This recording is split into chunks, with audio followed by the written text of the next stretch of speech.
ब्राह्मणों ने, भागवत पढ़ी होगी, तो ब्राह्मणों ने यदुवंशियों को भोजन देने से मना किया था। यदुवंशी गए थे मांगने, तो ब्राह्मणों ने मना कर दिया था, लेकिन ब्राह्मणियों ने अपने हाथों से बना के भोजन दिया था भगवान को। वही वंश चला रहा है। कृष्ण की भी मानो, अगर हमारे भगवान को मानते हो तो उनकी कही हुई बातें भी मानो। अगर आप उनको पूछते हो तो उनके पूजने वालों को, उनके वंशजों को भी मानिए। ये किसी ने ठेका नहीं ले रखा कि व्यासपीठ पर कौन बैठ सकता कौन नहीं। मैं बुरा नहीं मानने वाली बात है यहाँ, मैंने कई ब्राह्मणों को मदरा पीते देखा है, मांस खाते देखा है, और कई यदुवंशियों को माला फेरते देखा है। आप यहाँ ये नहीं कह सकते कि मुझे क्या करना है और क्या नहीं करना है। भगवान अगर चाहते तो विप्र सुदामा से कभी मित्रता नहीं होती, वो सुदामा ब्राह्मण ही थे। अरे जो आप ये करते जा रहे हो, जब कहते ना कि अही अहीर दोनों बुरे, अही से बुरो अहीर, अही बाचा को मान ले पर बाचा तजे। पहले तो ये बिगड़ते नहीं, यदुवंशी कभी बिगड़ते नहीं। अही मतलब सर्प, सर्प को जब तक छेड़ोगे नहीं तब तक वो डसने वाला नहीं है, और अहीर को जब तक छेड़ोगे नहीं तब तक वो बर्बाद करने वाला नहीं है। अगर नमस्कार, मैं हूं जगत सिंह अवाना और आप देख रहे हैं सरिंडर टाइम्स। जाति न पूछो साधु की, जाति न पूछो साधु की, पूछ लीजिए ज्ञान, मोल करो तलवार का, पड़ा रहने दो म्यान। आज इस कबीरदास के दोहे की पंक्तियां कुछ इस तरह समाज के ऊपर हावी या समाज के ऊपर एक ऐसी छाप छोड़ने का काम कर रही हैं कि जिसमें समाज बढ़ता चला रहा है। साधु से जाति पूछी जा रही है, प्रवचन देने वालों से जाति पूछी जा रही है, और जब वो दूसरी जाति के निकल जाते हैं तो उन्हें मारा जा रहा है, पीटा जा रहा है, उनके ऊपर पेशाब का छिड़काव किया जा रहा है, उनसे नाक रगड़वाई जा रही है, महिलाओं के पैर छुआए जा रहे हैं, और न जाने क्या क्या किया जा रहा है। आखिर समाज जा कहां रहा है?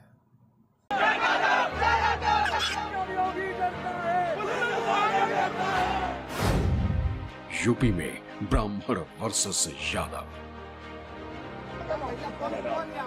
यादव कथावाचक की चोटी काटी तो बवाल तो होना ही था। याद रहे मुझे कि ब्राह्मण के गांव में आके तुमने मतलब सजा है। अखिलेश ने इसे सियासी मुद्दा बना दिया, आरोपी गिरफ्तार हो गए, लेकिन इस बीच यादव कथावाचक के खिलाफ भी केस दर्ज कर लिया गया।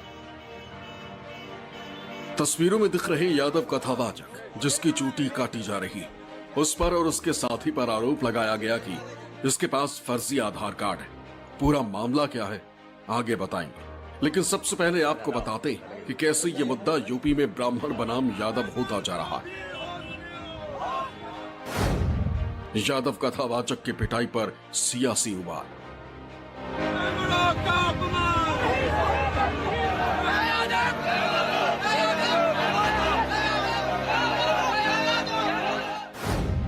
कथावाचक पर ब्राह्मण बनाम यादव की राजनीति से बवाल।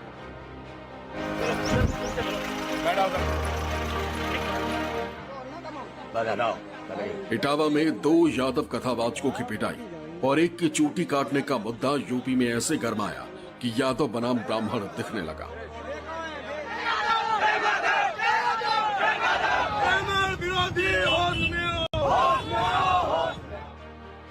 एक कथावाचक का तो सिर भी मुंडवा दिया गया। सरेआम महिला के पैरों में नाक रगड़वाई गई। ऐसा काम कभी नहीं करेंगे, वो कभी मत करना, इतना समझ लेना। यादव कथावाचकों की पिटाई का आरोप लगा गांव के ब्राह्मणों पर, और 4 लोगों को पुलिस ने गिरफ्तार भी कर लिया, उन्हें जेल भी भेज दिया। मामला शायद इसी कार्रवाई से शांत हो जाता।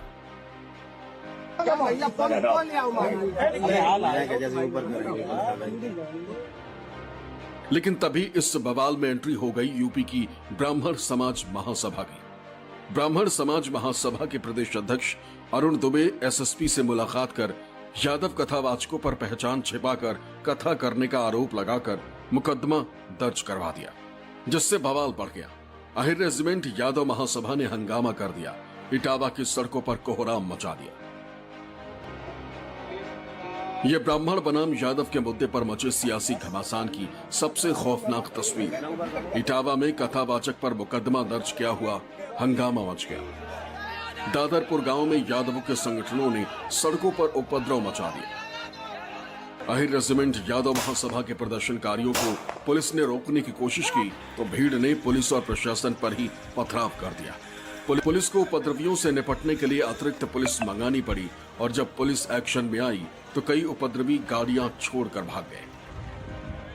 पुलिस ने कई लोगों को हिरासत में लिया, गाड़ियों को भी कब्जे में ले लिया। और गांव के अंदर कोई भी नहीं जा सका है। रोड पर कुछ लोग आए थे और जिन्होंने अशांति फैलाने की कोशिश की थी, उसी के अनुसार कार्रवाई की गई है, हिरासत में लिया गया और परसों कार्रवाई भी की गई। फिलहाल इटावा के दादरपुर गांव में भारी पुलिस फोर्स तैनात है। हालात पर पुलिस की नजर है, लेकिन बवाल की तस्वीरों से साफ है कि कथावाचकों की पिटाई का मुद्दा पीछे छूट गया और लड़ाई जाति के सवाल पर आ गई। ब्राह्मण बनाम यादव की सियासत तेज हो गई। चोटी काटने के मुद्दे ने सियासी जामा ओढ़ लिया। जाति को छुपा करके जाना धोखा देना है। तो जब धोखा देना है तो धोखा देने वाले को सम्मान करने का कैसे बनता है? आप उनको सांत्वना दे सकते हैं कि भाई आपके साथ मारपीट हुई, ठीक नहीं है, लेकिन सम्मान अलग वस्तु होती है। तो इसलिए मारपीट नहीं करना चाहिए था। जिन लोगों ने मारपीट की बिल्कुल गलत किया उन्होंने। इसलिए जिनको मारा गया उनके प्रति किसी की भी सहानुभूति हो सकती है। अगर अखिलेश यादव को सहानुभूति है, हमें भी है, तो इसलिए हम उसको गलत नहीं कहेंगे, लेकिन उनका शाल उड़ा करके सम्मान करना ये हम समझते हैं कि उचित नहीं है। समाजवादी पार्टी इस मामले में पहले दिन से ही आक्रामक है। सपा सुप्रीमो अखिलेश यादव ने दोनों कथावाचकों को प्रेस कॉन्फ्रेंस में बुलाकर सम्मानित भी किया था और पूरे मामले को पीडीए से जोड़ दिया था। इसी के बाद सियासी पारा हाई हुआ और ब्राह्मण समाज महासभा ने भी मोर्चा खोल दिया। वर्चस्ववादी लोग, प्रभुत्ववादी लोग कथावाचन में अपना एकाधिकार बनाए रखना चाहते हैं। ये एकाधिकार छीने नहीं उनका। वर्चस्ववादी लोगों का एकाधिकार छीने नहीं। कथावाचन को जिन्होंने भावना की जगह व्यवसाय बना लिया है, व्यवसाय बनाने वाले लोग हमारे इटावा कथावाचन पीढ़ी अपमान कांड उन्हीं कुछ प्रभुत्ववादी और वर्चस्ववादी की वजह से घटित हुआ है। उन्होंने अपनी जाति को क्यों छुपाया, किसने मना किया? आप ब्राह्मण नहीं बन रहे थे भाई, किसी को कोई गुरेज नहीं।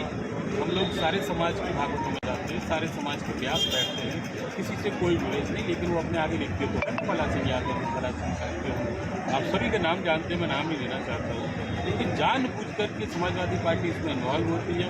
आप देखिए 24 घंटे तक कोई कार्रवाई नहीं, कोई तहरीर नहीं दी।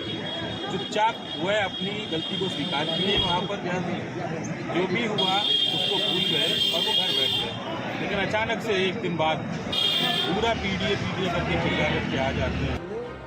कथावाचकों की पिटाई के मामले में सियासी बवाल इसलिए भी हुआ है क्योंकि यूपी में एक तरफ समाजवादी पार्टी के कोर वोटर यादव हैं तो दूसरी तरफ बीजेपी के कोर वोटर ब्राह्मण। इसलिए दोनों के बीच ब्राह्मण बनाम यादव पर आर पार की जंग शुरू हो गई।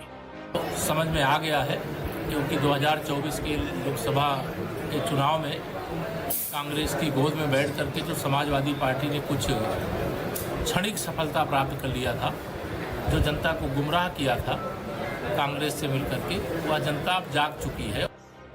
माना जा रहा है कि यादव कथावाचकों की पिटाई के इस मुद्दे को सियासी तूल देने का मकसद यादव और ब्राह्मण वोट बैंक की सियासत है। आखिर समाज जा कहां रहा है? ये घटना मैंने इसका जिक्र पहले भी इस पर वीडियो मैंने बनाया है, परंतु आज वीडियो बनाने का मकसद मेरा दूसरा है। दरअसल मकसद ये है कि आखिर उत्तर प्रदेश की राजनीति में ब्राह्मण और यादवों के वर्चस्व की लड़ाई क्यों आ गई सामने? क्यों यादव खड़े हो गए ब्राह्मणों के सामने और क्यों ब्राह्मण अपनी जो उनकी मठाधीशी है, उसे बचाए रखने के लिए किस तरह संघर्ष कर रहे हैं। आज कुछ आंकड़े मैं आपके सामने पेश करूंगा। उन आंकड़ों से आप खुद अंदाजा लगाइए कि कौन सही बोल रहा है और कौन गलत बोल रहा है। मामला केवल ये दादूपुर गांव का तक सीमित नहीं है, इसके पीछे की कहानी है। दरअसल उत्तर प्रदेश में करीब 52% ओबीसी है, जिसमें सबसे ज्यादा यादव है, 19% से ज्यादा। उसके बाद बाकी ओबीसी है, दूसरे नंबर पर कुर्मी है। आप इन्हीं बातों से अंदाजा लगाइए कि जो 19.4% है और जो ब्राह्मण उत्तर प्रदेश में 10% है।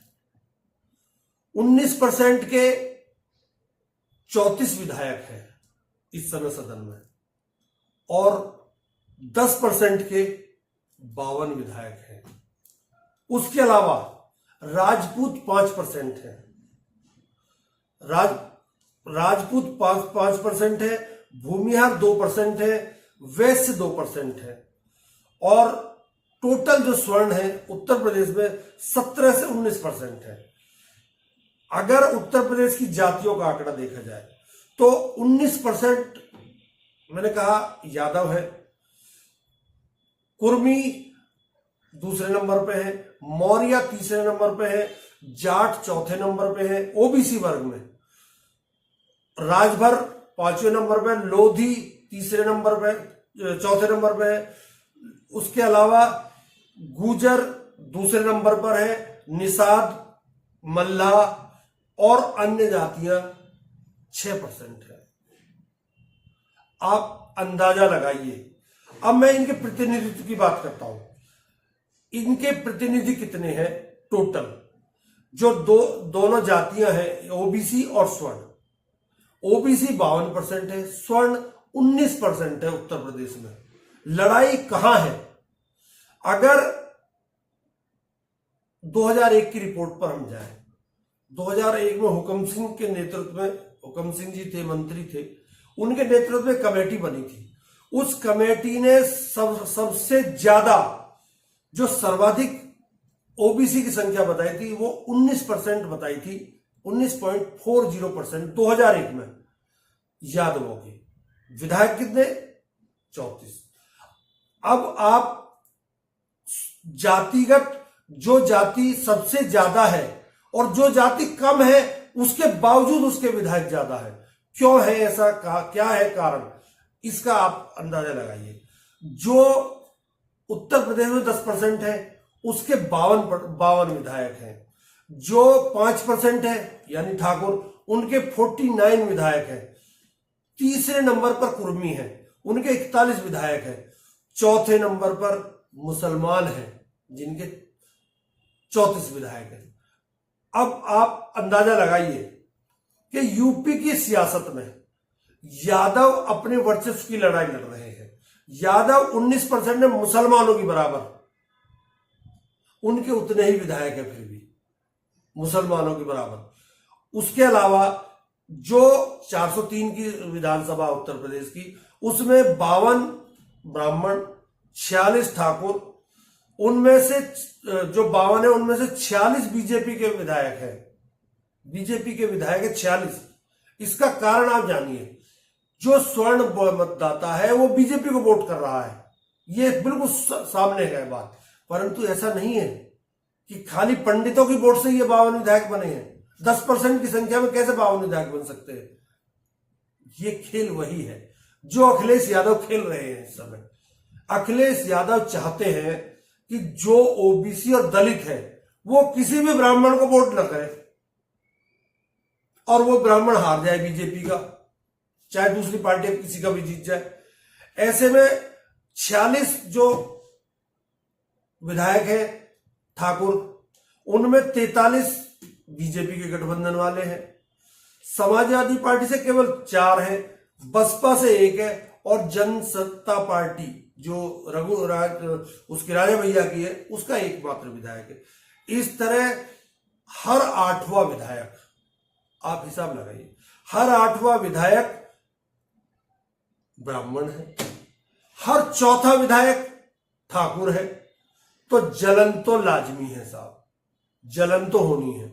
इसीलिए अब बीजेपी पंडितों के पीछे जाकर खड़ी हो गई है और उनसे एफआईआर करा दी फर्जी आधार कार्ड की, उनसे उनके पीछे खड़े होकर यादवों को गाली दिलवा रही है, क्योंकि बीजेपी चाहती है कि कोई भी ओबीसी जाति का व्यक्ति, क्योंकि यादवों की इमेज को उसने ऐसा बना दिया है बीजेपी ने कि ये अपराधी हैं और ये तुम्हारा सारा अधिकार छीन रहे हैं। अब उसी कहानी पर पटकथा लिखी जा रही है कि यादव बदमाश है, यादव ही सारे ओबीसी के अधिकारों को छीन ले जाते हैं। इसी पटकथा पर इस समय बीजेपी खेल खेलना चाह रही है, परंतु अखिलेश यादव भी दूसरे मजे हुए खिलाड़ी हैं। उन्होंने भी अब अन्य जातियों को अपने साथ जोड़ने का सिलसिला शुरू कर दिया है। वो गुजरों से भी वहां यादवों को पैसे दिला रहे, वो राजभरों से भी वहां पैसे दिला रहे, वो कुर्मियों से भी उनको पैसे दिला रहे थे जो कथावाचक थे। कहानी यहां आ गई है। कहानी इसके अलावा अगर आप दूसरी कहानी देखना चाहें तो मुसलमान कहां जाएगा, 19.4% प्लस 20%, कितना हो गया 39.4%। और अगर इसमें कुर्मी, गुजर, जाट या अन्य कोई ओबीसी वर्ग का 1% भी कहीं बढ़ जाते हैं तो बीजेपी का खेल खराब कर सकते हैं। क्योंकि यह देखा गया है कि जो बीजेपी को इस समय वोट मिल रही थी, यादवों के अलावा जाट वोट कर रहा है बीजेपी को, गुजर वोट कर रहा है बीजेपी को कुछ परसेंट, उसके अलावा कुर्मी वोट कर रहा है बीजेपी को, राजभर वोट कर रहा है बीजेपी को। अब एक वर्ग और बचता है दलित। दलित उत्तर प्रदेश में 21% है, 21 से 22%, जिनमें से करीब 11% जाटव है। उसके अलावा अन्य है, मल्ला है और है जो इस तरह की जो जातियां हैं वो है। मायावती का जो कोर वोटर है वो जाटव है। उस जाटव वोट को काटने के लिए पीडीए का फार्मूला अपना रहे हैं अखिलेश यादव। वहीं बीजेपी अपने आप को आगे लाकर यह दिखाना चाह रही है कि मैं जाटवों के हितैषी हूं, और मायावती को घर बैठा देती है बीजेपी डरा कर के तुझे जेल भेज देंगे। ऐसे में दलित वोटरों पर इस बार का चुनाव बहुत ज्यादा निर्भर करता है। अगर मायावती सक्रियता से चुनाव लड़ गई तो बीजेपी हार जाएगी, अगर मायावती घर बैठ गई तो समाजवादी पार्टी हार जाएगी।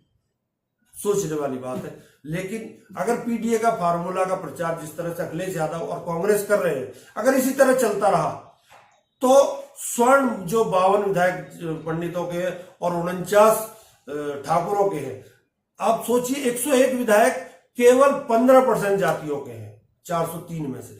52% जो है उनके कितने विधायक बचे फिर, सोच कर देखिए। ये खेल है, राजनीति का खेल है। आज एक साध्वी ने भी धमकी दी है जो मैंने अभी आपको सुनवा दिया। साध्वी कह रही है कि कोई भी कथा कर सकता है। बिल्कुल सही कह रही है साध्वी, कथा कोई भी कर सकता है। भगवान पर किसी का कोई अधिकार नहीं है। भगवान सबके हैं और सब पूजा कर सकते हैं, सब कुछ कर सकता है। अगर कटोगे बटोगे के नारे को सिद्ध करना है तो मंदिरों में दलितों को आप पंडित बनाकर बैठा दीजिए, तभी आपका बटोगे तो कटोगे का नारा चल सकता है। नहीं तो इस बार कुछ गड़बड़ तो जरूर होने वाली है।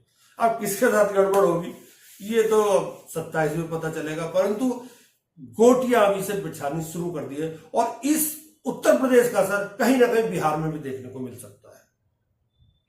नमस्कार, बहुत बहुत धन्यवाद।